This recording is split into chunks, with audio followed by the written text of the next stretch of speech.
நாம மகிமைப்படுவதாக நம் வேத புஸ்தகத்தில் இப்படியாக வாசிக்கின்றோம். லூக்கா எழுதின சுவிசேஷம் 15 அதிகாரம் 4வது வசனத்திலே, மனம் திரும்ப அவசியமில்லாதிருக்கிற 99 நீதிமான்களை விட மனம் திரும்புகிற ஒரு பாவியின் நிமித்தம் பரலோகத்திலே மிகுந்த சந்தோஷம் உண்டாகும் என்று சொல்லி, அங்கு இயேசு கிறிஸ்து 3 உதாரணங்களை அதற்காக சொல்கின்றார். முதலாவது உதாரணம் காணாமல் போன ஆடு.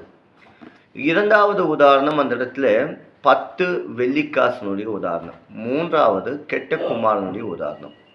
இந்த 3 உதாரணங்களிலே முதலாவது உதாரணத்திலே நாம் பார்த்தோம் என்று சொன்னால், 99 ஆடுகள் இருந்தது, ஒரு ஆடு இல்லை என்று சொன்னால் அதுக்கு 99% என்று சொல்லி நாம் வைத்துக் கொள்ளலாம்.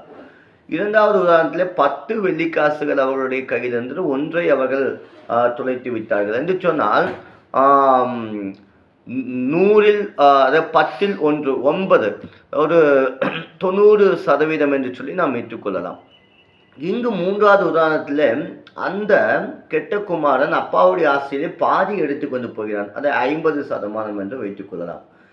தேவன் எப்பொழுதும் 99% ரட்சிக்கப்படுகின்ற விசுவாசிகளை மாத்திரம் அவர் பார்ப்பதில்லை, 90% ரட்சிக்கப்படுகின்ற விசுவாசிகளையும் அவர் பார்ப்பதில்லை, 50% ரட்சிக்கப்பட்டிருக்கிற விசுவாசிகளையும் தேவன் பார்ப்பதில்லை. தேவன் எதிர்பார்க்கிற விசுவாசிகள் யார் என்று சொன்னால், மனம் திரும்ப அவசியம் இல்லாமல் இருக்கின்ற அந்த 99 ஜனங்களைப் போல வாழ்கிறவர்களை அல்ல. தேவன் எதிர்பார்க்கிறது 100க்கு 100% மனம் திரும்பி பரலோகத்தை சந்தோஷப்படுத்துகிற விசுவாசிகள். இன்னைக்கு நீங்கள் எப்படி வாழ போறீங்க?